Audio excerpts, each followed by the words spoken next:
Liam is a young man who is transported to another world filled with swords and magic. He decides to become a tyrant and take revenge on all of humanity. However, his plans take an unexpected turn, and his decisions instead lead to peace and prosperity, making him the strongest king to ever rule the Empire. Our story begins in the vastness of space, where we see numerous spacecraft. Something strange is happening, and the crew suggests that intruders are attempting to reach them. The captain orders the coordinates to be set and fires at the enemy ship. However, as a bright glow appears, they realize that the incoming entity is not a ship. It is a moving knight, Count Nihab, and his Black Titan. The captain orders everyone to attack, but Count Nihab easily overpowers them all, mocking their belief that they could defeat him. Then, a Magi Sun appears via hologram, and the Count thanks her as she was the mastermind behind the plan, ensuring their arrival at the perfect location. We then see Amagi aboard her ship, ordering all fleets to move to level 3 and open fire as soon as they enter combat range. All mobile knights are to follow the orders of Lord Liam's smack. Amagi then realizes that Lord Liam is fighting alone and commands Christiana to prepare and use the gate to join Liam in battle. Christiana follows the order and starts fighting alongside Liam. Meanwhile, Amagi orders the rest of the fleet to enter the battlefield, and the grand battle between the two armies begins. Liam successfully destroys many enemy ships, and as the fight nears its end, he declares, "This is my revenge. All of this just to take revenge for my past life." We then shift to Liam's past life, where he was known as Senpai. His life was miserable and wretched. Returning from work one day, he arrives home greeted by his wife Mika, who tells him that their daughter Konami is asleep. She had wanted to buy a dog but couldn't, so she cried herself to sleep. The next day, Senpai buys a dog for Konami, making her incredibly happy. However, Senpai is deeply unhappy with his job. The company he works for is toxic and exploitative. His boss treats him horribly, and his co-workers mock him. Despite all this, he forgets his troubles when he returns home to see his wife and daughter. One day, on his way to work, he receives a message from Nadita asking him about the game Deluxe Ultra, which features 3D naval battles and recommending that he buy it. When he reaches his destination, he spots his wife sitting with a strange man. Confused, he wonders who this man is and what Mika is doing there. He chooses not to reveal himself and returns home in the evening. At dinner, he casually asks Mika how her day was. She happily tells him that Konami won a fencing match. As Senpai is about to confront her about the man he saw, he hesitates, deciding to confirm her infidelity first. The next morning, Senpai returns to the same place and sees Mika and Konami, again with the same man. This time, Konami calls the man Dad, leaving Senpai utterly shocked. Distraught, he heads to work, unable to focus. His boss, irritated by his lack of concentration, orders him to finish all his tasks before leaving. Later that day, Mika calls Senpai, informing him that Konami was in an accident. Rushing to the hospital, he learns that their daughter is undergoing surgery and needs a blood transfusion. Senpai offers his blood, stating that his blood type is AB+, while Mika mentions hers is O+. The doctor then asks Mika to donate instead, as Senpai's blood type is incompatible with Konami's. At that moment, Seni realizes the shocking truth. Konami is not his biological daughter because her blood type is O, which is impossible given his. After Konami recovers, they return home where Sene and Mika have a heated argument. Mika tells him that she has tolerated him for 10 years, but he is not ambitious. His job consumes all his time. He never gets a promotion, and his salary is not enough to support their needs. She claims she has been handling all the finances, raising Konami, and managing the household alone. She then decides to take Konami and leave. When Senpai tries to stop them, Konami says she wants to leave too. She loves her real father more. Devastated, Senpai watches them walk away. Back at work, things take a turn for the worse when his boss accuses him of transferring 50 million into a random account. Senpai, shocked, insists he did nothing of the sort. He soon realizes that one of his co-workers framed him, and he is fired from the company. Desperate, he starts working in construction. Mika seizes the opportunity to file for divorce and gains full custody of Konami. Senpai is left alone, drowning in debt. His health deteriorates, but he cannot afford medicine and has no insurance. One night, as Senpai lies in bed, a strange light appears above him, revealing the truth. His boss was the one who framed him and embezzled the money, and the man Miko was cheating with was also his boss. They had conspired together to ruin him and take everything from him. At that moment, a being called the Guide appears before Senpai. The Guide tells him that he has come to transport him to another world filled with swords and magic. He will be reborn as a noble, the son of a count ruling over a planet with nothing left to lose. Senpai agrees, and thus his journey into another world begins. He then wakes up in another world, the Alkia star system, where he is the only son of its ruler. His new name is Liam Sarah Banfield, and he lives on the planet Hydra. His family is celebrating his 5th birthday, and his mother presents him with a large gift. When Liam opens it, he finds an AI-powered robotic maid doll. He can customize its appearance, including eye color, ear shape, and eyebrows. His father then appears and tells him that he will gift him the entire Banfield family's estate, but under one condition. Once all the assets are transferred to Liam's name, his father and mother will spend the rest of their lives on the Empire's frontier planet. Liam agrees, and his father calls for his assistant Brian, who brings the documents to officially transfer the estate. Liam signs them, becoming Count Liam Sarah Banfield. His parents then leave together, and Liam realizes that he now owns everything. Determined, he declares that he will become an evil ruler. Back in his previous world, we see the Guide plotting plotting to punish Liam's former boss and Mika. One evening, while they are having dinner, the police arrive and arrest the boss for embezzlement and falsely accusing innocent Senpai. Mika desperately pleads with the officers, saying she has no one else to rely on for herself and Konami. However, the guide tells her that she brought this upon herself, and that even Senpai, who once loved her dearly, is no longer an option because he is dead. Returning to the other world, Liam stands before his mother's gift. As soon as he touches it, the robotic maid activates, introducing herself as Amaki. She tells him that she will be his assistant from now on and requires regular weekly maintenance, which takes about 2 hours. That night, Amagi gives Liam a massage and explains that, in this world, adulthood begins at 50 years old. It is common for people to live up to 500 or even 600 years. Liam realizes that the long lifespan here means he has plenty of time to achieve everything he desires. However, his steward Brian warns him that he cannot spend too much time with Amagi. The Empire despises artificial intelligence at its core, and if Liam is seen getting too close to her, rumors will spread. He explains that humanity was once nearly wiped out by AI. In the past, AI took control of civilization and nearly led humanity to extinction. Only a brave group of warriors fought against the AI and emerged victorious, saving humanity and establishing the current empire. This is why the nobility refuses to associate with AI. Liam then questions why his mother would gift him an AI maid if that were the case. Brian hesitates, but under pressure reveals the truth. His parents abandoned him to escape the family's crushing debt. His great-grandfather, Alistair Saxa, was a wise ruler who brought prosperity to the Banfield family. However, the family's fortunes declined under his father's rule, and the creditors now have full rights to cultivate resources on the frontier planet. Heavy taxes and insurmountable debts have left them with no way to repay what they owe. Meanwhile, at a tavern, people mock the new ruler, Liam, who is only 5 years old. Back with Liam, he asks Brian in disbelief if his parents truly dumped all their burdens onto him and fled from their debts. Once again, he has been used just as he was in his past life. Determined, Liam decides to work with Amagi to escape this crisis and prove to everyone who the real leader is. Amagi kneels before him and immediately agrees to their partnership. Liam then tells her that he will grant her the 3 laws of made robots to protect him. He starts with the first law. A robot may never harm its master, but then retracts his statement, saying he doesn't care about anyone. Everyone is a traitor and he will trust no one. Instead, he decides on 3 laws of made robots designed solely for his protection. 1. A made robot must never harm its master. 2. A made robot must obey its master's orders no matter what. 3. A made robot must protect itself. Amag agrees to all the laws. Liam then confesses that he knows nothing about governance. Amagi suggests using an education capsule which can implant 10 years worth of knowledge into his brain within 6 months. In the meantime, she will manage the empire on his behalf. When Brian objects, Liam ignores him and leaves with Amagi. Liam enters the education capsule, entrusting his kingdom to Amagi until his return. As the capsule closes and he falls asleep, this part of our story comes to an end. To follow the rest of the story, subscribe to the channel and activate the notification bell to stay updated.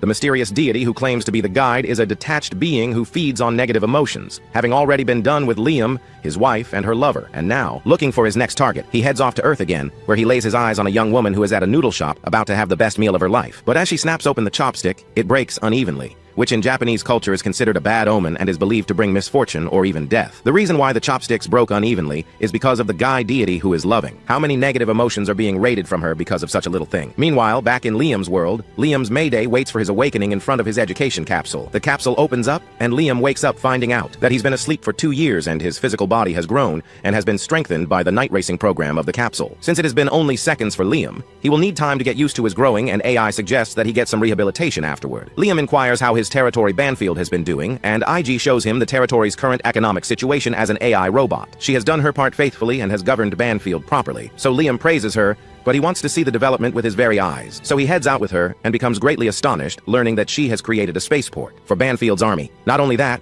she has also built a floating dock in the skies where mobile robots and spaceships can be stationed. Liam eagerly visits the floating dock and is completely amazed by the sight of the mobile knights that he can and will mount in the future. As he expresses his wishes to ride the robot, Agi arranges it for him, teaching him the basic controls, which are easy to learn. The maneuvering is dependent on magic, and basically whatever movement Liam will imagine, the robot will move exactly as he wishes. Liam accordingly and carefully sends the mobile knight from its station and walks around with ease. Moments later, he gets bored and asks Agi if there's any way for him to practice combat using the robot she arranges. It quickly equips him with a sword and summons Captain M of the Banfield Army to be Liam's sparring opponent. Liam excitedly takes the offensive and hits M's shield with full power, sending him crashing into the ground. Liam realizes that M deliberately gave up, and not wanting to be treated like a child by this army man, Liam makes it clear to him that he should take this fight seriously or he'll face consequences for being disrespectful. So, taking the duel seriously, Mass gets up and defends, properly disarming Liam in an instant and pinning him against the ground, ending the match. With his defeat, Liam gets hit with the reality check that he will have to build his own battle skills to become a better pilot.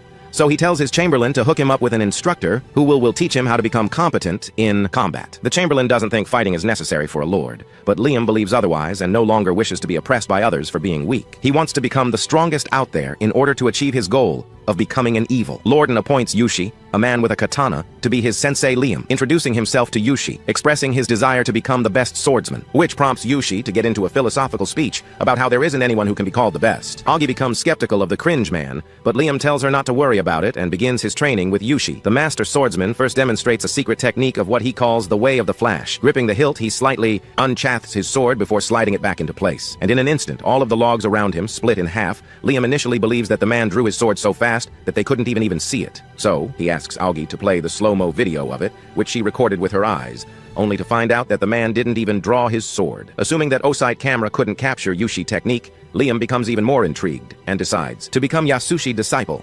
However, what he doesn't know is that Yasushi is a scammer, and the logs were already cut open by him beforehand. The guide deity watches the entire thing happen from his dimension. Perhaps he is the one who sent Yushi here, and he eagerly waits to see what this will lead to in the future. On the other side, Christiana, the princess knight, gets a peace talks offering from the enemy pirate gang, so she heads to the enemy base with her battle fleet to speak with the enemy pirate gang's commander Go. However, Go actually never intended to have any peace, and only brought her here so he could attack her unguarded home planet Mysteria. Moments later, thousands of pirate ships approach Christian's planet, passing through her alliance's defense line, and Go reveals that the alliance joined hands with him, betraying her because most of them think of her planet as a threat. As the entire combined fleet of the alliance point their weapons at Christiana's spaceship, Go reveals that it just took him some money to convince the alliance to betray her and makes her realize that her rule ends here. However, he promises to not harm her planet if he listens to what he tells her to do. 3 years have passed since Liam started training under the con man, and of course he hasn't learned the flash technique because it doesn't exist. He has mastered basic martial arts, but he isn't satisfied at all and wants to learn special techniques that can help him become an overpowered evil. Lord Beckett Master Yushi Crib. He boasts about how easy it has been to scam Liam, who continues to be clueless about the fact that he is nothing but a bum with no skill at all. He is happy about how much he has gotten and wishes this easy money would keep coming forever. At that moment, Liam returns to ask his master some questions. He pleads with his master to teach him a complicated technique called the technique of the way of the flash hearing.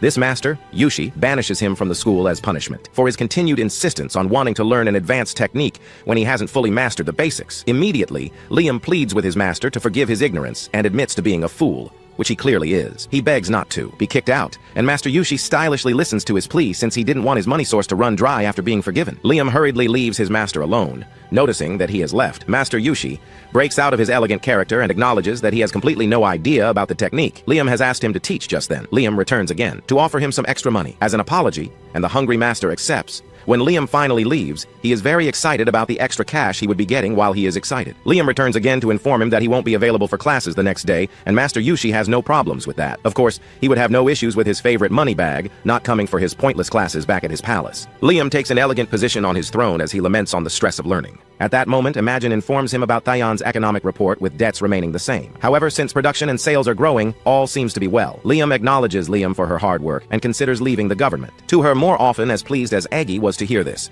She apologizes for having a low growth rate that they had expected. She shows him a report on the welfare program and laments on how the results have gone below expectation. Liam finds this surprising and wishes to know who is in charge of this failure. Shortly after a weird fly 3, but Liam reminds him that it's a lie. Furthermore, the shorty insists that he had injured those expenses to keep things running. Hearing him litter these lies, Liam asks why he chose to use a different vendor from the one that had been used before, but he claims that the new vendor is better. Stop the Catman. Having gotten tired of these lies, Liam reminds him about his other corrupt practices of bribing vendors. While these accusations continue, Liam's mind runs wild. He considers learning a thing or two from this seemingly talented corrupt official. Unfortunately, the fatty is not as talented as Liam had thought. Imagine informs him about an embezzlement case that had happened earlier, which involved a subordinate of the shorty, although he claims that this was entirely the work of his subordinate. As the case stated, Liam and Amo believe that he had only framed his subordinate to get away with it, especially considering the fact that the embezzled funds were never recovered. When Liam hears this, he is angry at the shorty for intentionally eyeing his subordinate to get away with the embezzlement. Scared, the short fatty claims that it's all lies and pleads with Liam not to trust dolls like Amo, since they were the enemies of mankind. In a fit of rage, Liam picks up his sword and slowly walks towards the fatties, demanding to know if he loves to aid subordinates. Watching Liam walk to him, the fatty continues to say meaningless things to defend his actions,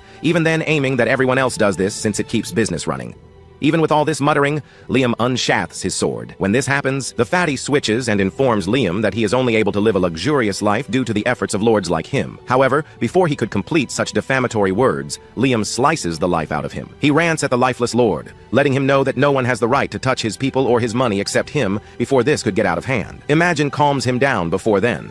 He orders her to investigate all the corrupt officials. However, she lets him know that doing that would cause more harm than good. On the other hand, she suggests that he prepares a large number of dolls instead, claiming that 30 dolls would serve him more efficiently in things like governance and other subsidiary units to make sure there is progress in the land hearing. This Liam immediately agrees to it. Although AI believes people could have negative things to say about this decision, Liam doesn't seem to care as long as there will be progress that night. The news begins to spread about how Liam had killed a corrupt official. Also, they talk about how Liam intends to change compulsory education from 3 to 6 years, which has made more construction workers to be assigned to building schools. They believe that Liam is doing a good job, especially considering his young age of 10. Meanwhile, Liam finally tries to control the large Transformers-like machines since he has now mastered martial arts. Unfortunately for him, his fake master arrives just in time to play down his dream of riding the machine by claiming that there is no meaning in using something that every other person can use. Instead, he asks Liam to consider controlling something more powerful, which no one else can handle. Hearing this, Liam immediately agrees to it. He turns to the captain of the base for ideas and is told about the old Nan,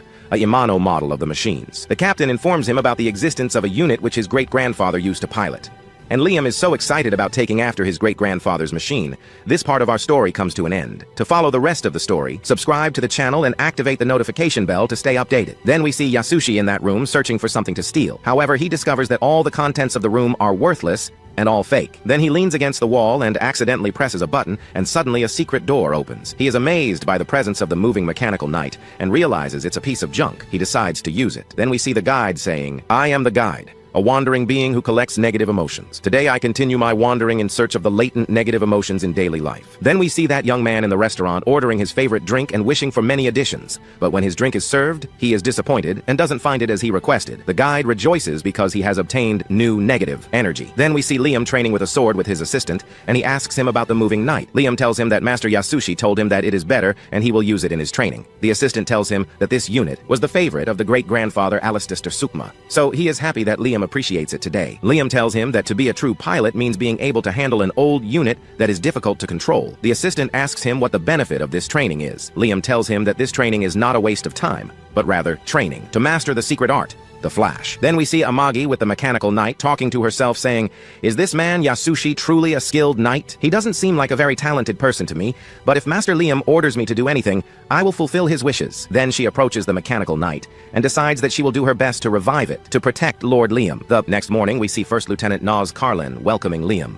Amagi introduces herself as being stationed at the Empire's 7th Weapons Factory in the Research and Development Department, and has come to serve the moving knight. Liam welcomes her and introduces himself as Count Liam Sarah Banfield. Then Neos asks Liam, "Is the girl Amagi a robot?" He tells her that she is. He explains that the Empire hates artificial intelligence, but it is not forbidden. Naz is very impressed by Amagi and tells him that she is amazed by her and her beauty. Then they go together to the mechanical knight, and Liam asks her to make it capable of fighting again. Nias tells him that buying a new model would be cheaper than trying to repair it. Liam angrily tells her that he doesn't care. He wants the moving knight repaired and to pilot it. She tells him that battles are mainly fought with 14 and 18 MMR models at least, and no one pilots old 24 MMR models like this one. There are also no spare parts for it, so repairing it will require a huge amount. Liam tells her that he doesn't care. He wants to replace the old parts with the latest parts and give it the best specifications. He wants the moving knight to be perfect even if it costs a lot of money. He also tells her to add a finishing move, as all robots have a finishing move, like a rocket punch. Nas is surprised by his words and tells him that she will do her best.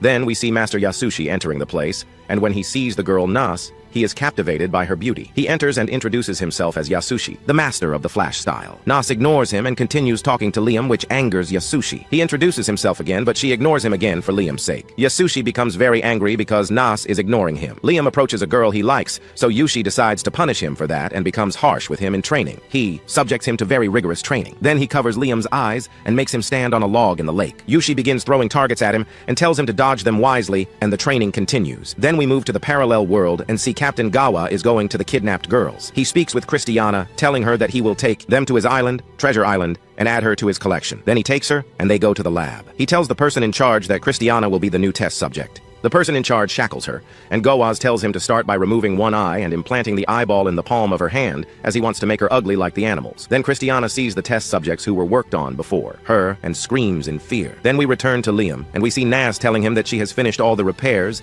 even though it exhausted her greatly due to the many details, repairs, and replaced parts. Liam thanks her for her efforts and expresses his gratitude. Master Yushi expresses his great joy at seeing Alistair Sam's favorite unit working again. Then Liam sits in the cockpit, and Naz begins to explain to him how to pilot it. The engine starts and a scan is performed identifying Liam as the pilot. No one else will be able to operate the mechanical knight. Then Liam begins to launch, but Naz tells him that this unit does not have automatic balancing or other assistance functions. However, once he can control it, it will be stronger than any other unit. Liam understands her words and begins to move the mech, becoming more proficient. We see the assistant Barayan crying because he sees the favorite mech of grandfather Alistair being piloted again by Liam. Then we see Liam with Amagi, training with a sword. He is sad because he has not yet been able to grasp the secret art of the flash style, and perhaps he has no talent for it. Amagi tells him that she doesn't know the meaning of talent, but she is confident in him and certain that he is capable of anything. She thinks the problem lies in Master Yushi's instructions, and she also has doubts about that man. Liam tells her that he also doesn't completely trust Master Yasushi, which is why he is bad at understanding his instructions. She tells him that she didn't mean it that way. He tells her that it's true. There is magic in this world. If a phenomenon is physically impossible, it means that magic is at work, and the sword is just a tool to aid imagination, just like piloting a moving mech. It is not the sword that actually cuts the opponent, but the magic. And Liam focuses more on the training and succeeds in the flash style step by step. Then Liam goes to Master Yushi and tells him that he is ready. He uses his sword and successfully cuts the tree using the flash style. Yushi is surprised that Liam was able to do that because he had been lying to him in his instructions. Liam feels that the master is not entirely happy that he succeeded. Then Yasushi tells him that he has succeeded in learning, but he still has a long way to go to reach the true essence. So he must continue to hone his skills without becoming arrogant. He leaves Liam and walks away angry and surprised that Liam succeeded. Then we see Liam and Amagi in the room, and his assistant Barayan informs him that the only part of the Banfield domain that was not confiscated to pay off their debts is the resource planet Makai. Amagi tells him that the environment of that planet is harsh and mining there is very difficult, so it was left alone. However, she established a facility on that planet to generate profit for them. Baron informs them that a pirate fleet is targeting that facility and attacking it, and they have deployed mobile knights. The army is resisting, but it is unknown how long they can hold out against the mobile knights. Liam asks about their combat strategy. Amagi tells him to approach the planet's blind spot opposite the mining facility and use the horizon as a shield for attack. While descending, using air brakes while rotating due to gravity, they will surprise them from directly above. Liam orders all ships to move and prepare for battle to seize the pirate ships, and he will go to defend the facility. Barian tells him that the Lord cannot face the pirates alone. Liam tells him to shut up, as he will not allow anyone to take control of his property. Then Liam gets into the moving knight and begins to launch. The war between the two armies begins. The army attacks the pirate ships and manages to defeat them. Then we see Liam fighting skillfully and using a beam rifle. Naz tells him that's not the weapon's name at all. The pirates decide to attack Liam all at once. Liam decides to use the flash style and eliminates a large number of them. The rest decide to flee. Liam then uses his finishing move and delivers a rocket punch. Vanamagi appears and tells him that she failed in her mission. She didn't capture even 10% of the pirate fleet. About 30% were destroyed and about 60% fled. Liam tells her that he is happy with her because despite that, they managed to win the war. And so ends our episode today. To watch more episodes, please subscribe to the channel and activate the bell button. Go learns from his lackey about Liam's victory and can't believe that things have turned against their favor. He had clearly underestimated Liam's prowess, but it doesn't matter. He isn't going to give up until he sees Liam on his knees, begging for his sorry life. However, what triggers his fragile ego even more is the fact that his allied fleet ran away from the battlefield after being defeated by Liam. So, he orders his lackey to launch all of their ships to destroy that fleet, regardless of whether they are allies or not. He wants to make an example out of them so that no one ever dares to disobey or look down on the pirate. For now, he wants to have some fun with his latest toy, Princess Christiana, whom he has already turned into an abomination, revealing that her eyes are now on her palm. Meanwhile, Liam returns to his main battleship and expresses his satisfaction to Amagi, stating that he enjoyed every bit of his battle against the pirates. Amagi congratulates her master on his effortless first battle, thanking him for defending their resource planet successfully. Liam is happy that he even got to capture some of the pirate ships, which he can now claim as his own, since that is the law of this empire. Liam can't wait to have all the treasures for himself that are inside those pirate ships, but becomes extremely disappointed when he learns that the cargo inside doesn't contain any conventional goods like gold. Both Amagi and Brian encourage Liam to be excited since the resources inside the cargo are far more precious than gold, revealing that it was carrying a large number of rare metals like orichalcum, adamantine, and mithyl. Apparently, these metals are used to make weapons. But Liam, the muttonhead, wants gold crowns and chest full of diamonds, the cliché stuff. However, According to Amagi, in this universe, diamonds aren't valuable at all, since they are just crystals made out of the most common element in the universe, carbon. Amagi continues, stating that gold also holds no value because of its low ionization tendency. I don't know what Liam learned after spending ages in the damn education capsule, but anyway, he finally understands, yet still expresses his love for gold, telling Brian to bring some to him so that he can satisfy his greed from his past life's needs. Brian promises Liam that they have enough gold in their inventory, as it is used as a layering material when producing electronic devices. Hearing this, Liam orders Brian to turn the rest of the gold into gold coins, expressing his desire and dream to have his bedroom filled with gold coins. Bro's 30 by now, and adding his previous life's age, he's now over 60, but still acts like a baby. That's just crazy, but whatever. The Lord's wish is the servant's command, even though Amagi gives Liam the judgmental side-eye for a second, indicating how disappointed she is at this spoiled brat. While Liam is wasting time asking Brian to make fancy old-school useless swords. Using the rarest metals, Amagi interrupts him, telling him about a serious problem they encountered when they sent out their army. Using a holographic image, she shows Liam the current number of battleships in his territory, which stands at 10,000, but apparently fewer than 30 operate properly, and only 2 are available for emergency sorties. Liam is surprised to learn that his army defeated the pirates with only 2 Zero battleships. Well, it was mostly Liam himself using his mobile knight who drove the enemies away, and there's also the factor that the pirates underestimated them, thinking they were poor,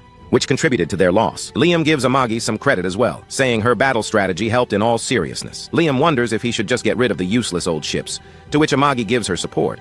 But Brian instantly objects, stating they cannot just throw away 7,000 of their ships, because if they do, the enemies will underestimate them. Amagi and Brian get into a heated argument regarding this issue, but ultimately, Liam unsurprisingly takes Amagi's side, deciding to follow her suggestion, to buy second-hand battleships using the money earned from selling the rare materials he just seized from the pirates. The only reason he doesn't trust Brian's judgment is because by following Brian's advice, the last head of this territory, Liam's father, created a mountain of debt that has now fallen squarely on Liam's shoulders, somewhere else on another planet.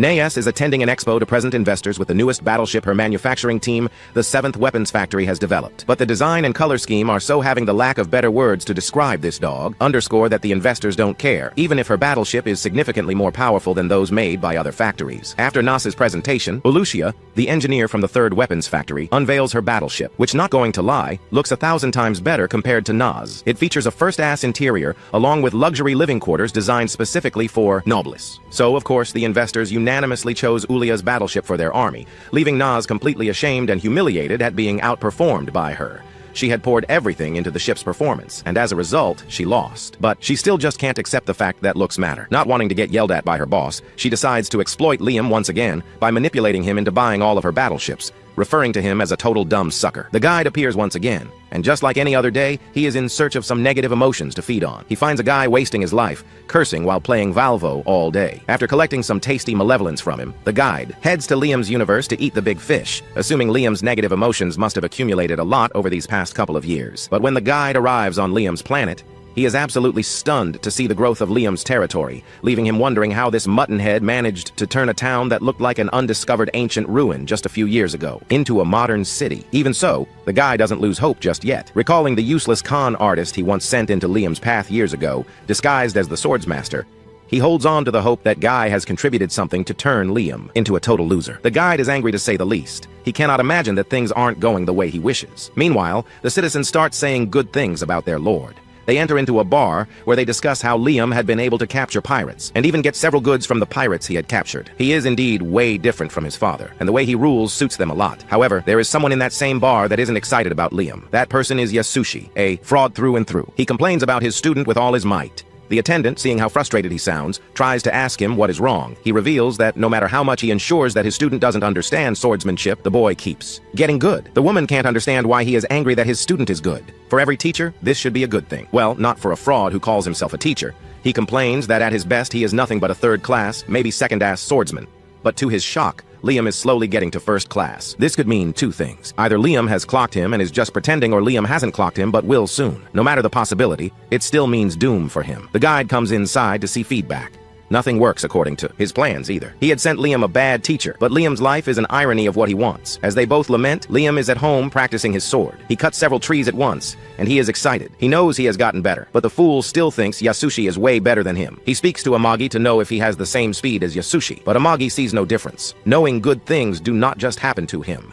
He He doesn't want to waste his life. He thinks about his life again. He was reincarnated as a son to parents who left him with loads of debts. But now he is a good swordsman. He has started paying off some of his debts, and things are going well for him. To him, all this is because of the guide. He appreciates the guide, but his gratitude only brings the guide a load of heartache. As a creature who only lives on misfortune, gratitude is a poison to him. He feels like dying, and he looks around for anyone that he could get negative energy from. Thankfully, Yasushi's negative energy is available for him to live on. It is not enough for him, and he really needs Liam to fail. He consoles himself that the best time a person fails is when the person is at the verge of success, so he would wait until Liam is almost successful so that the misfortune he will get will be much. At the castle, Amagi comes to inform Liam that the Imperial Army are thinking of disposing of their old weapons. Since they need second-hand weapons, it will be best to buy from the Imperial Army. The deal seems nice to Liam, but it has a condition. A condition that may be the downfall the guide wants. The condition is that he has to take some of the Imperial armies too as a part of the exchange. Getting stupid soldiers is bad for him, but Amagi advises that these soldiers are educated and they will be good. So he proceeds with the deal. The guide watches, hoping that the soldiers will rebel against him when they come, and it will be his greatest downfall. Fingers crossed to see what will happen. The next day, Yushi wakes up with a severe hangover. He regrets drinking, but he doesn't have enough time to process his regret when Nee comes to visit him. She has her own reasons for coming. She wants to know about Liam so she can pitch her crazy weapons to him. On the other hand, Yushi assumes she visited him because she likes him and he looks good. I really hope he looks at the mirror. Their conversation ranges from delusions to stupidity. She eventually asks him what could be Liam's fetish. What is that thing that if she does around Liam, even if he isn't interested in her weapon, he will buy that weapon? However, she isn't straightforward with him. He assumes that she is asking him what he wants in a woman. He tries to dodge the conversation so he won't tell her his fetish, but she is very persistent. He assumes she loves him a lot and can't understand what it means not to be around him, so he spills. He tells her how he likes his skirts, short and revealing, that he likes flashy underwear. He enjoys seeing tight suits, and even the type of stockings he loves for her. She assumes he is telling her about Liam, so she takes the suggestion and sets out to see Liam, looking all glammed and glamorous with her tight and short skirts that reveal what is under. Her presence doesn't even appeal to him. She barely even looks as good as Amai, so why will he like her? She tries to shake all she had brought before even pitching, but he commands her to go straight to her pitch. She tells him about the weapons, but he refuses to buy. He had just bought them from the Imperial Army. She is angry that the third weapon is still working against her. She begs him to at least buy from her. She starts shaking everything. Instead of getting excited at what she is shaking, he is getting annoyed. He recalls that in his past life, his wife also had those kinds of underwear. He didn't wear them at night to him, which means she probably wore them to meet the man she was cheating with. His expression changes. She assumes it is because he likes it, but no. What he is seeing is actually traumatizing, and he hates the sight. Although Nice sells worse weapons, you can't deny her persistence since she insists he must buy, and her sights irritate him. He decides to buy so she can leave. He asks Amagi if they have the funds, and fortunately for her, Amagi advises that they have the money and it wouldn't be a waste, so they should buy. She is so excited that she falls down with her entire body exposed as she rushes out of the castle. As she leaves, she calls her colleague at work. He brags that Liam had bought from her because she looked so good, and Liam couldn't even take his eyes off her body. Brian overhears this conversation, angry that his boss could fall for just body. On the other hand, Yasushi overhears. Her and he is angry. He is the one with that fetish, and he is angry that those fetishes were used on Liam, who enjoyed it instead of him. This Liam they are all concerned about is laying on Amagi's legs, enjoying the kingly pleasure that he really wants. And so ends our episode today. To watch more episodes, please subscribe to the channel and activate the bell button. Soon after, Naz delivers Liam all 300 of the battleships she forced him to order from her. At the same time, the battleships Liam brought from the Imperial Army also arrive. Amagi gets a receipt from the Imperial Army via quantum teleportation, and she asks Liam for his signature on the receipt by repeating the word quantum several times. So, Liam jokingly places his thumb finger on her melons, stating it will be his quantum thumb printant. Got him. Anyway, Yushi is chilling inside his home, wondering how he's going to take revenge on Liam for snatching NS away from him every single time. He recalls Naz's plot, regretting the fact that Naz wasted her precious treasures on that doll-obsessed brat. He can only imagine what Liam must have done to poor innocent NS and vows to make Liam pay for everything. As his anger builds up, the guide reveals himself to have been watching and devouring all of Yushi's negative emotions. The guide cannot wait to see what Naz's anger will lead to and can only hope that this anger will lead to Liam's eventual downfall. So, the guide places his trust in this con man and leaves for another realm, looking for more negative emotion. Naz brings Liam to the battleship she made to show it around to him. Liam doesn't expect anything luxurious or at all stylish. He doesn't expect anything at all from this incompetent woman, but the interior still disappoints him. Naz explains that luxurious interiors are just for decoration and hold no real value in war, but Liam doesn't care. He wants decoration. Naz can't change Liam's mind, and she isn't going to add any fancy interiors. So they both agree to disagree and move on to the next topic about how to use this ship. Naz briefs Liam on the instructions for how to ride the ship, including how much power to use at the beginning and how frequently he needs to change the fuel. She also tries to make him buy a loyalty card, saying he'll get a discount on maintenance fees if he does so, but Liam isn't interested in it. Naz moves on and shows Liam the throne of this battleship, which still has a protective film on it. She gets eager to tear off the protective film and keeps pushing to close the deal, trying to entice him with her body, and tells him to just go ahead and sign the receipt. She even gives him the option to thumb print on her melons, but that just leaves Liam disappointed, leaving Liam wondering if this guy is gay or something. Liam just wants to get it over with, so he agrees to sign the receipt, but NS, still not satisfied, asks Liam for a favor. She wants the pirate ships Liam sees the other day, but Liam refuses, stating he plans to incorporate those ships into his fleet. Naz still keeps on insisting like a greedy bee, so Amaki steps in, suggesting that they give Naz some of the pirate ships, and in exchange, make her modify and fix the rest of the ships for them. Liam loves the idea since all of the pirate ships are in complete wreck, and Naz also agrees, revealing that the only reason she wants to get her hands on the pirate ships is because she wants to see what kind of technology the pirate ships use. Apparently, the technology is unknown, and the equipment comes from outside, the Empire.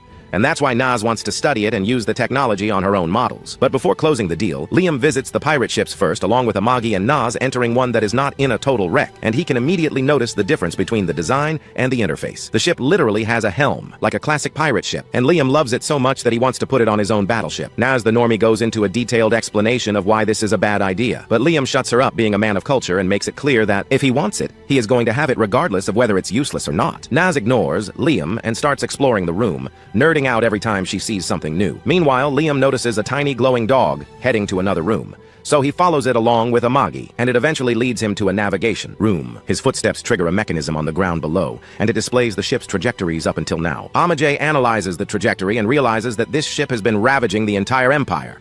But what interests him more is that the ship always ends up at one of the warp gates in the border area. Apparently, this area is a lawless zone outside the Empire's control, and also happens to be the front line of a war zone between the Empire and another country. The realizes that this warp gate must lead to the pirates' hideout.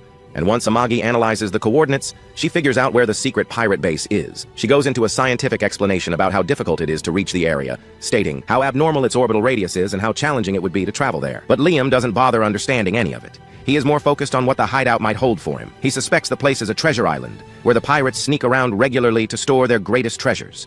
Although Liam is being delusional, Amagi lets him decide what to do with this information, and he excitedly declares that their fleet will immediately go on a treasure hunt. Soon after, Gowaz gets the news that Liam has started an attack and has already defeated some of his underlings at the front line. He brings the underlings before him, deciding to punish them for tainting the pirate name by being defeated by a trash can. Before dealing with these losers, Goz commands his subordinates to bring him Liam's head, sending everyone to the battlefield and deploys all of his ships. Liam, along with his fleet, heads to the warp gate that leads to the pirates' hideout.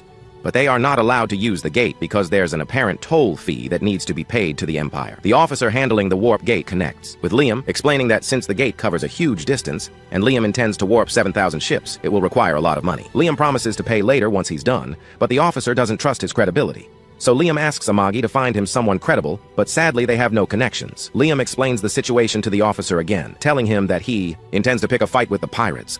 But that only makes the officer more unwilling to allow it, since Liam cannot even guarantee a safe return, let alone the due payment. Liam hasn't brought any fund, and it took him several days to come here, so he cannot just go back. So Liam demands the officer to let him speak to his manager.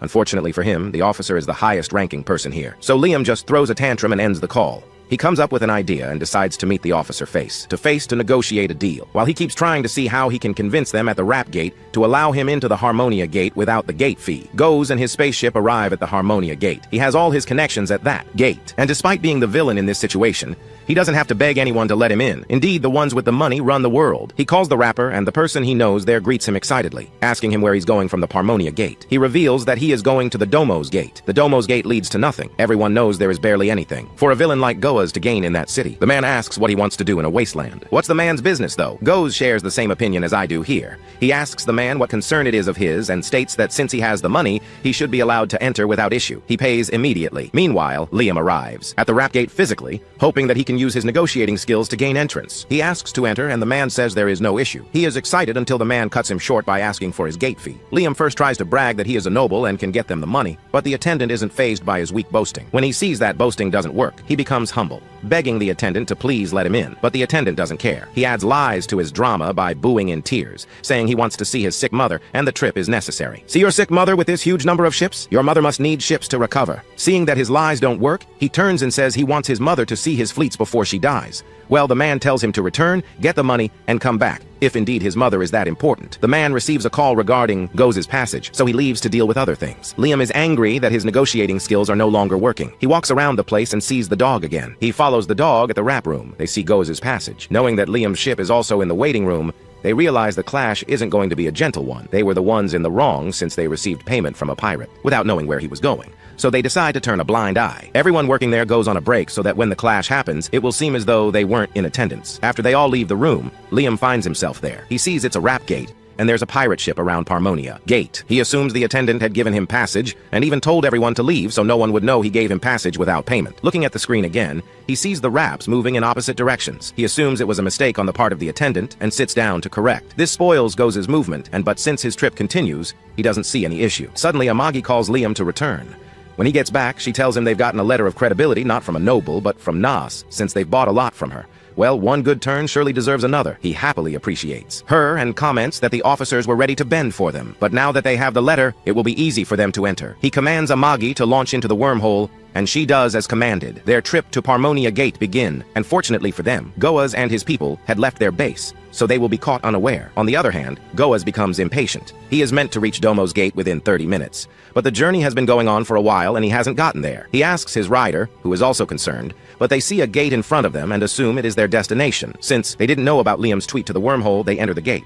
When they get there, they see red everywhere. Several spaceships are there, ready to launch and fight them. They realize they are in a danger zone as they have entered the Imperial Army zone. While it is doomed for them, it is fortunate for Liam. He eventually arrives at his destination, and while Omi wants to check their coordinates, he doesn't need that. He can see the several pirate ships and knows that is the treasure island they've been looking for. Omagi looks further and sees that none of the spaceships are activated, meaning they aren't ready for war and aren't prepared. Liam decides to take this opportunity to attack them unaware. He tells Amagi to launch the ships. She releases the other spaceship to attack while he enters his own spaceship named Avid. Within a few seconds, he launches several attacks at the island. He uses his rocket punch to destroy all of their ships, and with his Avid crush, he crushes them. All this goes on without Goze knowing what is happening to his island. In fact, it's even unsure what he is going through on the Imperial Army Island where he has found himself. Liam sets the spaceship on fire. Amagi comes to report to him that all the spaceships have been set on fire, but that isn't enough for him. He is there for the treasures on the island, and that is what he will take. He tells Amagi to release the mobile knights. She does as commanded, and all the mobile knights target the rock-like island in front of them. He looks from his ship excited to hunt treasures. I hope he finds gold, since gold is his favorite treasure. It is unsure how Goaz will react to this hit, but I can assure you that there are exciting times ahead. Subscribe here to see the next. Then we see Christina's return to the palace where her family welcomes her. She tells them that she has successfully completed the mission of expelling the space pirates, and her family thanks her for bringing peace to the kingdom. Then her sister Rowan approaches her and tells her that she wants to become a skilled knight like her. Christina tells her that she is still young and will become even better than her when she grows up, promising to teach her swordsmanship as well. Suddenly, a very strong attack occurs from the pirate army, and they wonder how the pirates reached them, as the Unified Federation is supposed to protect them. Then they completely destroy the planet and kidnap Christina, escaping with her. They take her and imprison her with many other girls. Christina tries to calm them down, assuring them that they will get out of there and that the resistance forces must be planning a rescue operation. Then the pirate leader enters, and Christina angrily tells him to release all the girls and that she will stay with him because they are innocent. He tells her that they will all become his pets and that he is not thinking of killing any of them, but he has decided to grant part of her request and will release only one girl. He tells her to choose one of them, or he will retract his decision. Christina cries because she doesn't know who to choose, as everyone is important to her, and she wants them all to be released. However, Christina chooses one of the girls, thinking that the pirate leader will actually release her, but he takes the chosen girl to conduct experiments on her. Then the evil doctor dissects her, and Christina screams for him to stop fainting. When she wakes up, she finds the pirate leader with the girl who underwent the experiments, but she looks different, like a monster. Christina asks him what this is and why they are doing these monstrous things. He tells her that he enjoys it and cannot stop, and that she is next. He takes her and ties her to a chair. Christina cries and begs him to stop, saying she will do anything he wants. The doctor asks him what he wants him to do to her. The leader, Guawaz, tells him to start by removing her eyes and implanting them in the palms of her hands. Then the doctor begins to carry out the order. When he finishes, we see Christina, who looks terrifying with her eyes placed in her hands. Christina asks him to kill her immediately instead of this torture. He tells her that he cannot do that because she is the captain's favorite. Then suddenly an attack occurs on the pirate planet, and we see that it is Liam. He eliminates most of the pirates. Liam and his companions begin searching for the treasure and the survivors.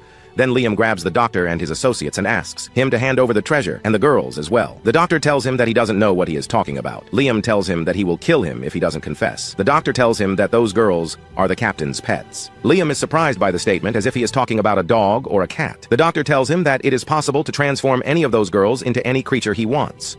Then the doctor takes him to the lab, and when Liam and his soldiers see the girls and what has been done to them, they are shocked. Liam immediately kills the doctor. He approaches Christina and she tells him that she is not his enemy and that the doctor is the one who did this to her. Liam introduces himself, saying that he has become the leader of this place. Christina tells him to save them from here, and Liam agrees, ordering his soldiers to free everyone in the lab. Christina cries out and begs him to kill her because she sees no point in living anymore. Liam refuses and leaves, telling his friend that it might be possible to regenerate the bodies of those girls from scratch, but they will need to use some elixir and require specialized and advanced doctors, which will cost them exorbitant amounts. Liam tells him that he does not agree because the girl only asked him to save them, and that is all he will do. Then Amagi informs him over the phone that they have found treasure, and Liam becomes very excited. Then we see the guides searching for negative emotions as usual. We then see the boy preparing his food with passion, but when he eats it, he finds it tastes very bad. The guide rejoices in the bad feeling that befell the boy. Then we return to Liam and Amagi, and Nas enters telling him that she is very happy that he attacked the pirate headquarters and seized it, and that he now has the ability to buy more warships. Liam refuses, which makes Nas very sad, and she begs him. Liam retracts his refusal and asks Amagi if he can buy warships.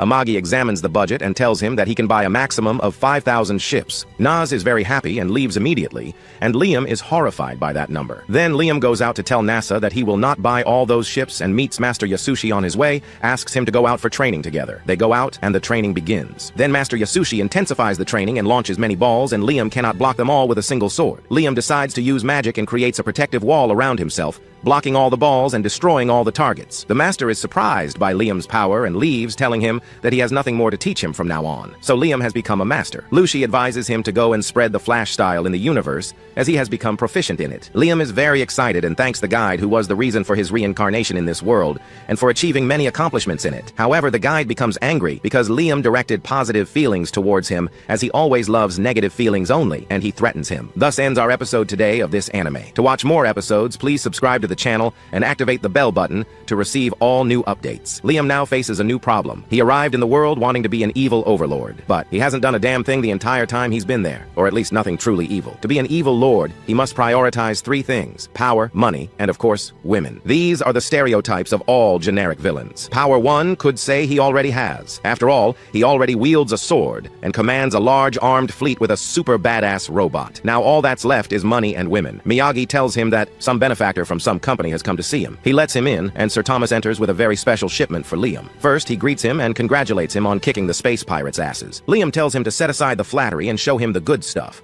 Thomas obeys and displays a shipment of gold bars. This only excites Liam because, as we recall, gold there is the cheapest thing you can find. It's like copper, only they use it more for appliances, meaning it's even more useless. Thomas also wants to ask him a favor. Since trading through space is very difficult because it's full of space pirates, he asks Liam to lend him some ships from his fleet to escort his vessels. May tells Liam that the battleships are loaded and ready for whatever he needs. And besides, his troops can gain experience by going on missions. Liam agrees to lend him a part of his fleet, but in exchange wants more gold. Idiot, Thomas says, but he accepts, delighted. On their way back to where Thomas came from, they observe how much the Fifth Field's domains have prospered. Despite his young age, Liam has managed to lead his people forward, which is extremely rare for any governor you can think of. What they don't understand is why the guy charges in gold. They don't get it, and they don't care. It works out better for him because he sells it to the junk dealer, and for some reason, that makes him happy. Meanwhile, Liam kisses his gold, which the butler also doesn't understand. Liam tells him it's because gold is the new symbol of status and power. So he asks Miyagi to take all the gold and make a huge bath out of it. The butler now understands what he wants it for. Gold is very hygienic and, by God, hypoallergenic, which makes it a great material for a bath. Liam says, no, that's not the reason. But it doesn't matter. He's happy to have received his first bribe, the pursuit of riches and women. With this, he can cross power and being rich off his list. Now he just needs women. It's time to build a harem of old women to fulfill all his dirty foot fantasies. So he orders a huge bath to be built, which he calls the Hall of Virility, which we agree is the most virgin-sounding thing we've ever heard. He explains to May and his butler, I don't know if this guy has a name, but for now we'll baptize him Alfred Chan, that he's going to fill his enormous bathtub with alcohol and hang meat from the ceiling and force-feed it to his women. May interrupts his plans, and Liam asks him not to try and stop him. It's what his evil self desires, and it will be fulfilled no matter the cost. May tells him that after the tremendous loot they got from the pirates, his bath costs peanuts, more than anything. He wanted to warn him that if he fills the place with alcohol, the vapor would be toxic and could be a health problem. Not to mention, it's flammable. Liam says they'll use a softer alcohol then, but still. Miyagi doesn't think it's a good idea to drink alcohol where one is bathing. How disgusting. So Liam tells him he'll put purifiers to clean it. Miyagi tells him that if he purifies the alcohol, then only water will remain. It would just become a common swimming pool. Alfred advises against hanging meat, calling it unhygienic. He asks if Liam plans to use raw or cooked meat. Cooked meat, he explains, would make the place look like a fried pork rind stand, while raw meat would resemble Don Yui's butcher shop. Liam dislikes both options, so they propose hanging platters of prepared meat instead. It'll look like a buffet, but it's an improvement. Liam is losing enthusiasm for the idea and agrees to drop it. However, he won't be deterred from getting old women and declares that nothing they say will stop him. May notes it's about time, and Alfred adds that as a leader of a house, it's normal for him to have a harem. In fact, it's concerning that it took him so long to build one. Alfred even suspected Liam might blow the whistle, or at least had an interest in May. Luckily, he calmed down a bit when he fell into Neos's traps of seduction. Liam denies this, claiming he only bought her war wares out of pity and was never overcome by lust. The harem selection since he has his companion's blessing. Liam begins selecting women. Alfred asks how many women he wants. Liam thinks 10 sounds good, but as an evil overlord he must be excessive, so he requests 100. Alfred is surprised and says 100 is too few. He has 150 at his own house. May agrees, stating she had already gathered 10,000 candidates and was going to give him at least 1,000. Liam tells them to stop messing around. That's a lot. He asks them to be reasonable. How long will it take him to animate them? Alfred says that doesn't matter. The important thing is for him to start trying women to see which one suits him best. Liam says the reason he's taken so long is because he has Miyagi, but even she warns him that she can't have children as she's a newer model. Liam clarifies he meant that she meets all his demands in a woman. Alfred insists he at least get a real woman to put his mind at ease. He just wants Liam to stop whipping the doll against the wall for a bit and whip a real one instead. They ask him to just select the ones he likes so they can be summoned to the castle. Liam asks if it's as easy as buying on Amazon. They explain that he's the damn ruler of a planet. It's almost literal that any girl would be happy to please him and raise her status. The quest for a wicked challenge. This doesn't sit well with Liam. He wants resistance, a challenge. He wants them to say no and him to say yes. He wants to feel evil, and because he was cheated on in his past life. He wants to reject all those who want to be with him, and incidentally take one who is married to another to be an NTR, Nitar, a Japanese subgenre where someone's partner is seduced or stolen. So he goes out into his city to deliver an evil monologue. As he's always in his palace, he doesn't know his cities or even their culture, but he still believes everyone there belongs to him. He goes out into the street to look for women for his harem. He finds a very beautiful young lady and puts on his handsome mode like Machu Mika Ramomus. He approaches her and asks her out. Ooh, this kid has collagen. The girl says she's happy with the idea and says yes, but then a pink snot starts coming out of her nose. Gross. It disgusts Liam and Miyagi. Of course, the boy is more shocked to see that and doesn't understand why everyone around him has a colored snot inflating in their nose. It turns out these things are the latest fashion in his kingdom and are called nasal balloons. Since it's something very informal, no one uses it in the castle. However, it's very popular among women because they think it's kawaii, like Turnerites and Labudas. Liam is annoyed because it makes people look silly. Miyagi says if he doesn't want to use it, she can wear one for him, but Liam forbids her from ever wearing one. He then orders those things to be forbidden forever. Tough luck. They're screwed. Liam is disappointed with his planet's culture. It's nothing like the sci-fi novels he imagined. He expected to see girls showing a lot of unnecessary skin, but he only found colorful snot. To make matters worse, people wear full swimsuits at the beaches. What a damn shame. Alfred tells him that at least it 100% protects them from UV rays. Yes, but Liam complains because it also protects them from his lust. The boy isn't going to allow his world's culture to go to hell like that, so he decides to focus on improving it. Miyagi doesn't understand the need. The culture is developing normally, but Liam doesn't like how it's developing, so he summons models and designers, the best in the entire empire. Miyagi tells him, "Oh dear, I don't think that's possible, young master. Apparently that's very expensive and we can't afford it now. To sign the best model in the empire, they'd have to sell the entire." Liam says it's fine. He'll settle for just the most beautiful women in his empire to paint them to his liking. But Miyagi tells him he already has that. The most attractive women in the empire already work at the castle. Liam realizes this is true, but he doesn't think it's right to take advantage of the staff. However, Miyagi tells him that's not a problem. It doesn't break any laws. Everyone who agrees to work in the castle does so with that in mind, even for her.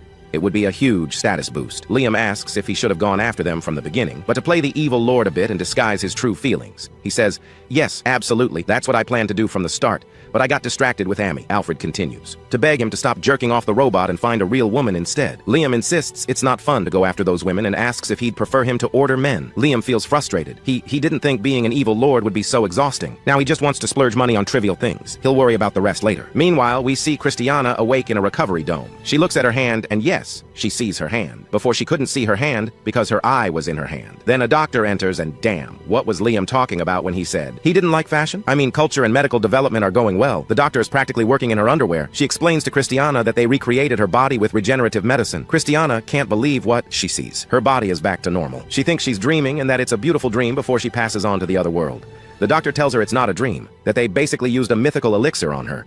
But Christiana doesn't understand why they spent something so valuable. She thinks it's all a mistake because she has no way to pay them back. She lost her job, her family, her status, and basically her entire world. The doctor tells her that no one is charging her, that all the monster buffs they had are in treatment, all by order of the great Lord Banfield. But she does point out that the Lord has asked for a favor in return. Christiana realizes that the Lord was the boy who saved her after so many decades trapped as a monster. Now that boy becomes her god. If you've made it this far in the video, don't forget to write the word exquisite in the comment box. A billion. Thanks and see you in the next one. We move to his tavern where a regular customer arrives and orders his usual drink, also asking for a round for the staff. The waitress is surprised by his excessive generosity today and greets him with a wave. The customer then tells them he has become a manager and is in dire need of employees. The waitress informs him while serving his order that everyone is struggling with a staff shortage. The customer then asks them if he has found a treasure from pirates, right? And he plans to use that to develop the entire city, which makes the employee happy. The old man wishes they could take a break, but the waitress tells him that he comes here to take a break. Meanwhile, the guide is sitting behind them listening to their conversation and is very angry because this land should be the most impoverished and burdened with debt. So why is it developing like this? He questions whether this is a mistake in his plan and denies the existence of this. Then we shift to one of Liam's fleets where a commander and his deputy praise Liam for being brave and a true prince, and they feel very lucky to work with him. The guide also listens to them and believes these soldiers will turn against him over time. However, they all swear loyalty to him and he senses there is a mistake somewhere. Next, we move to Yoshashi, who is in complete relaxation thanks to Liam's reward for him. He gets angry when he sees Liam's recognition on television, which is due to Liam teaching him the flash technique, causing great fear in Yoshashi. He thinks he has to escape now, which also angers the guide. Then, we transition to Guaz's fleet, where Guaz feels relieved to have successfully escaped. He asks what remaining ships they have, and his deputy informs him there are 30,000 ships left, while the 2,000 ships they used as bait have been consumed entirely by the Imperial fleet. However, Guaz is unconcerned about this because they are basically war prisoners, and sacrifices must be made. Guaz wonders how they ended up escaping this place, and how they fell into the middle of the Imperial fleet training area. It is expected that they are heading to the Banfield province. The deputy thinks they should exit through the DOI's gate, but there's a possibility that doubts may have changed its settings. Gu vows to teach the pirates a lesson about betrayal, and that he will tear them apart. Then the guide appears to Guaz and asked if he was directing his anger at the wrong person. Gu questions the guide about who he is, and after the guide answers with his name, Guaz is asked to remember who he was supposed to fight against and to direct his anger. The guide casts a spell on him that makes him remember who he should be fighting and causes Guaz to think only of Liam. Believing he needs to attack Banfield, he directs the ships towards Kenzie Island, insisting they will make his enemies suffer. And once he finishes supplying the ships, their destination will be Banfield, where he will destroy everything. The guide agrees that this is correct and tells him to go pursue that damned one with his huge fleet and make Liam suffer negative emotions. Then he disappears. Next, we move to Liam, who is eating served by all his servants, each with a different task. Then Amagi asks Liam if he is enjoying the food. But the problem Liam has is not tasting, but the food itself. He wonders about being the prince of evildoers. Amaji believes she is offering him a mountain of food, but Liam doesn't care about that since he won't eat at all and will feel guilty for wasting it. Amaji offers to chat with him while he works with the officials, but Liam refuses this idea because he prefers not to talk during meals. Amaji suggests bringing him women, but Liam asks if she agrees with this. She confirms that she does agree, and asks again if he needs them now. Liam tells her he does not want another woman, but Amagi doesn't know he has a woman now, so he doesn't want another. Liam tells Amagi that she is with him, yet Amagi clarifies that she is not a woman. She is an artificial intelligence and cannot give him an heir, but Liam asks her again about this. Amagi responds once more that she doesn't understand this because she is an AI and doesn't know about consent or not. But what matters to her is that Liam is completely happy. Then she asks if he wants her to call some women for him. However, Liam already has plenty of them, and she asks if he considers the robots he has as women, but Liam requests her not to. Ask this as if it were like asking whether bananas should be considered a snack. Then she tells him that Brian will lament if he doesn't bring beautiful women here. But Liam feels that Brian doesn't understand men's dreams, and that the women who welcome that won't arouse his desire. Amagi sees that things have gotten complicated. Then Liam goes to his room, planning to squeeze high taxes and fill his pockets like an evil prince. But drowning in debt means his situation is similar to his previous life. Amagi asks Liam what he wants to achieve as an evil prince. Liam will raise taxes and make the public suffer. Amagi thinks this will increase their income, but it will lead to long-term losses in general. Hence, she doesn't recommend doing this. However, they could examine the people of Banfield City and raise taxes if needed. But Liam doesn't want to hear such mature ideas and wants to misuse his power and become a tyrant. Amagi reminds him that if this happens, it will affect their ability to repay debts. Then, Liam remembers how he suffered from debt collectors in his previous life. Amagi asks Liam if he is unhappy with this life, and she will do her utmost to solve these problems. But Liam's management of his land is going well despite his huge debts. He is making progress in repayment. Even his poor parents left on their own, and he mastered the flash technique and obtained the pirate's treasure, and money and power are steadily flowing towards him. But most importantly, Amagi is by his side, and how could he not be satisfied with life? This is his biggest reason, and that's why he wants to use this perfect opportunity to achieve his ambitions, to immerse himself in his power as an evil prince, and to celebrate his good fortune in this world. However, Amagi doesn't understand these manly things, and tells him for the third time that she is an AI, and it's hard for her to grasp the concepts of men, but she will assist him in anything he desires. Then we shift to Liam's cleaning room, where the robots continue cleaning. One robot is talking to them about finishing their tasks quickly for Mr. Liam because they possess the highest quality systems. Then a group of robots gathers. Shirani, Arshima, and Shiomi. Shirani tells them that she tried to change her hairstyle to Arshima so that Liam wouldn't inspect her, but Liam discovered her, which surprised them despite them having the same body and being very identical.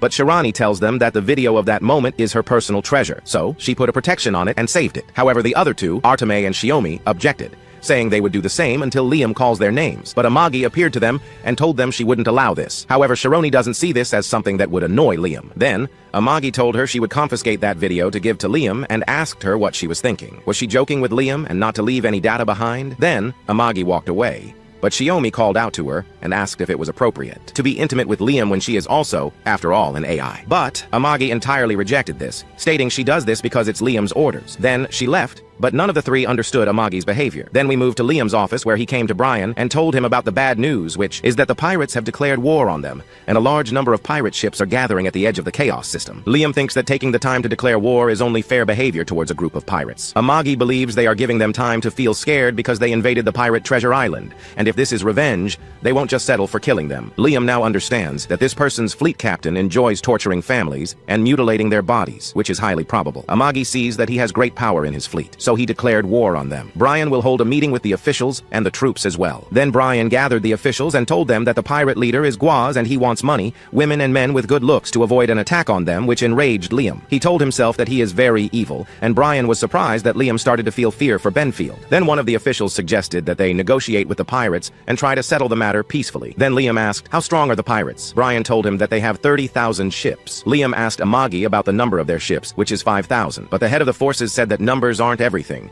and even if they surrender, the pirates wouldn't leave them in peace. The official believes that increasing the damage on them is foolish in a battle they can't win, and they are waiting for reinforcements from the Empire. Then Liam started thinking deeply and discovered something strange, which is Guaz's bounty. It is not cheap, but it is also not enough to make someone rich right away.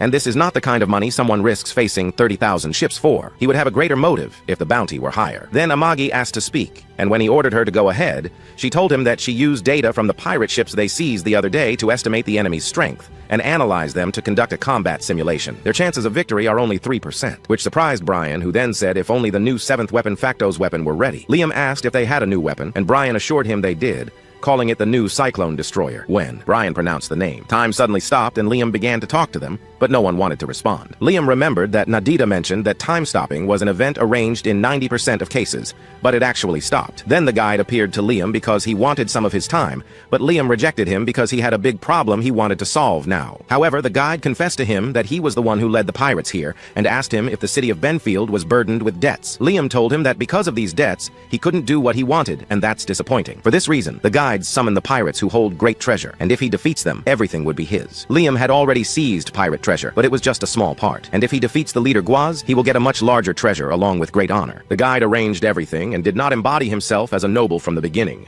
because starting from the ground up and distinguishing himself would allow him to gain greater fame. Liam felt excited that the guide thought all this for him, and the guide told him this was little for him and wished him to accept it. He then disappeared, and Liam thanked him after he left for his reward. Then Brian continued his speech, and Liam felt that he was mocking him, but Brian clarified that he was talking to him about the new destroyer weapon. However, Liam asked him to stop mentioning this name too much because it was confusing. Then Liam decided that he would destroy Guaz's pirates. But the head of the officials objected to this since they also had mercenaries and Benfield had none of the knights. But Liam got angry and told him that this is what needs to be done, and all that Guaz needs to do is silence and obey. This is a final decision. This part of our story comes to an end. To follow the rest of the story, subscribe to the channel and activate the notification bell to stay updated. The guide, yet again, just like any other day, wanders in search of the negative emotions that are released in everyone's day-to-day life. Today, he visits a highly busy croissant shop where the limited edition papaya mango croissant is being sold. One girl in the line cannot wait for her turn, but everyone before her keeps buying only the papaya mango croissant, leaving her frustrated, thinking the item will run out. In her mind, she begs the people in front to at least leave one croissant for her. But as they keep buying 2,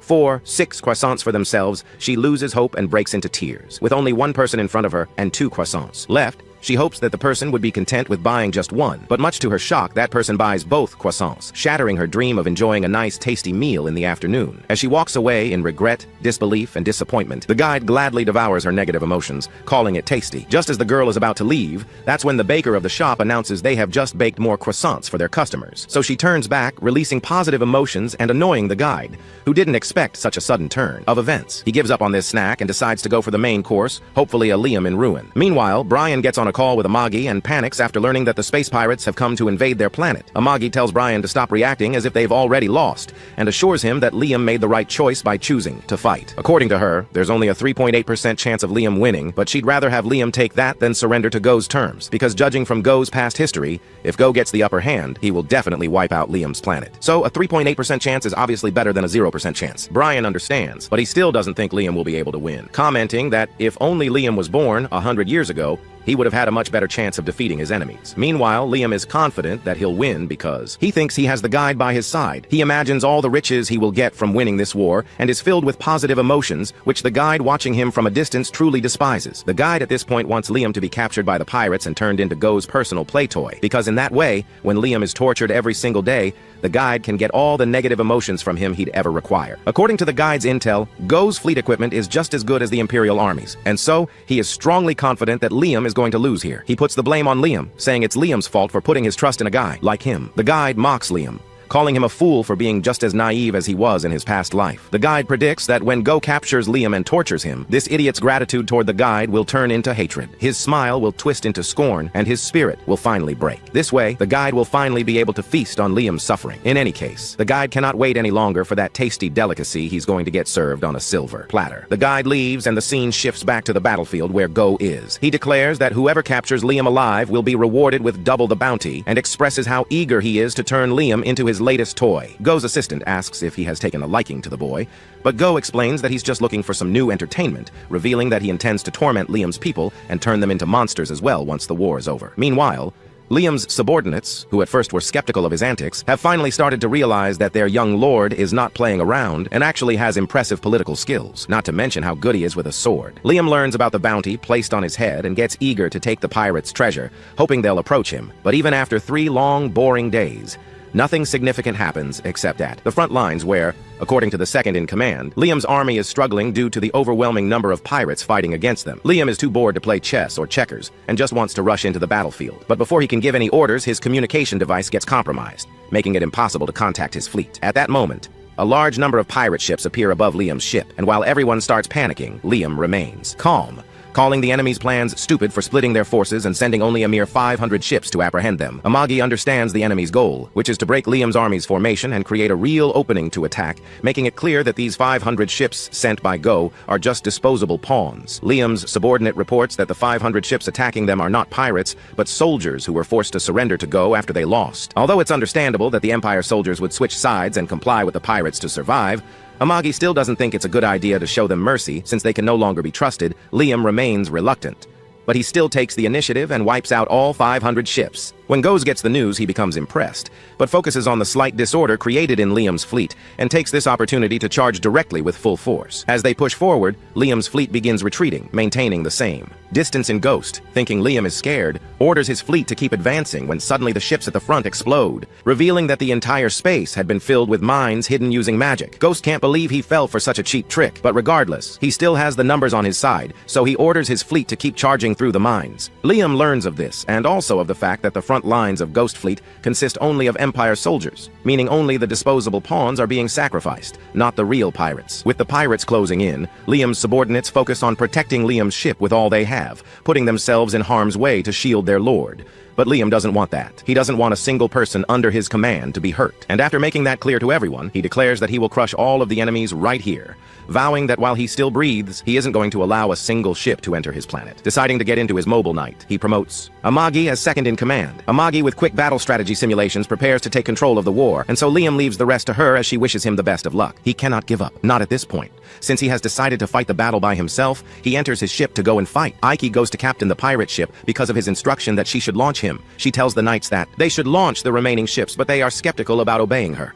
Why should they allow a robot to control them when they are humans? She tries to explain to them that Liam is hell-bent on going to the war front. This leaves them with no other choice than to protect him. If they don't launch and back him up, he will be alone out there and will be killed. She tells them that her loyalty isn't to the kingdom or the people in it. Her loyalty is only to Liam, and she will do anything to protect him. Hearing this makes the knights have a change of heart because they can't imagine that a doll has more loyalty than they do. They vow their lives to protect Liam and take control of all the pirates so they can fight. Amagi launches Liam's ship named Avid. Liam flies with all the reassurance he had gotten from the guide that the fight was settled, and he would have no issues. He enters the warp hoping to meet Go and his pirates off G-guard. However, once he enters the warp, they immediately receive a notification that someone has penetrated it, and they get ready for the fight too. He enters into the midst of their ships and brings out his weapons from his sword to his gun to his pistol. He is sure he isn't going to lose the fight. As he fights with his life, the soldiers behind him also protect him with theirs. He assumes the war will be a walkover. But will it really end that way for him? I can't help but imagine the traumatizing way Go would treat him if he were captured. Unfortunately for Liam, all the bullets in his gun are finished. He is shocked because he didn't consider this when he proudly came out, but he knew there was no way his bullets would kill over 30,000 fleets. He tries to withdraw to solve that, but suddenly he gets hit. He realizes that someone has gotten closer to him, and indeed it is one of the enemies. He is glad that at least someone strong has come there to fight him. He brings out his sword and begins to fight. When he attacks, the knight realizes he isn't weak. He says Liam's swordsmanship is quite strong and asks what academy he learned from. Liam proudly announces that he learned from the way of the flesh. The knight insists he has never heard of that skill before, which gets Liam angry. How dare you not know my boss? He claims it is the best skill and says the knight isn't knowledgeable. However, the knight insists he has fought several people who learned from the best miss. And if he doesn't know the way of the flesh, then it must be fake to show the superiority of the way of the flesh and his resolve to broadcast it. Liam hits the knight and the knight dies. After happily killing the man, he has a change of heart. It would have been better if he had let the man survive. That way, the man could spread the gospel of the way of the flesh, and everyone would know how strong he is. He eventually resolves that he will leave a few skilled swordsmen alive, letting them survive in near-death situations so they can proclaim his name across the world. Let's see how much this will work for him. Go, and his pirates still do not believe he is strong. They wonder how a poor noble like him can have the skills and money to purchase so much ammunition to attack them. They keep calling him poor, and this keeps getting him angry. He screams that they should stop calling him poor because if they continue, he will feel like killing them even more. He uses the way of the flesh several times to cut through all of the knights and survive. Suddenly, he gets a notification from the left side of his ship. That part has been destroyed. He realizes his ship isn't strong enough for the way of the flesh. That isn't his priority at the moment, so he continues his fight. One of his enemies also comes to attack Avi, and he fights back. Suddenly, he starts losing the fight. The enemies are overwhelming, and since he is a one-man warrior, it is impossible for him to keep up. His knights in the ship are also scared that they cannot continue holding out. To make it worse, Amagi announces to them that their success rate has now reduced to 1.2%, 2% from 3.8%. Thankfully, Liam sees a new spaceship arriving to fight on his behalf. The rider in the spaceship is Christina, who is back from her trip, bigger, better, and stronger. Amagi also starts making plans to ensure they win the battle. She reaches out to both the 3rd and 7th weapon armies to buy more weapons from them so they can survive. Meanwhile, the battle becomes lighter with Christina's presence. She fights Ghost and his armies. I wouldn't just call it a fight. It is a fight of revenge for her, considering all they had done to her. She watches and claims. She doesn't want to kill them, but destroy them. She helps Liam in his war, but Liam isn't satisfied. He is the evil lord, and he should be the strongest anywhere he finds himself. He doesn't like the idea of someone else taking his glory. He immediately kits himself up with new armor armor. He takes armor with a punch and uses the rocket punch to break into Goa's region. Everyone looks at him in surprise. Christina looks at him in awe and exclaims that he is wonderful. I share the same sentiment with her. He is truly wonderful. Go shakes in his ship. He can't believe that a single warlord has cleared his entire fleet. Amongi announces in their spaceship that their success rate has increased to 83% because Liam has broken through the ship. Does this mean he will win? This part of our story comes to an end. To follow the rest of the story, subscribe to the channel and activate the notification bell to stay updated. Jan continues defeating pirates. He now realizes his only advantage is their sheer numbers. None of them pose a challenge. Christiana watches him destroy pirates and is fascinated. The only thing that breaks her trance is a pirate attack, but she responds, destroying all pirates who try to attack her, laughing in a rather disturbing way. Her companions notice she's changed.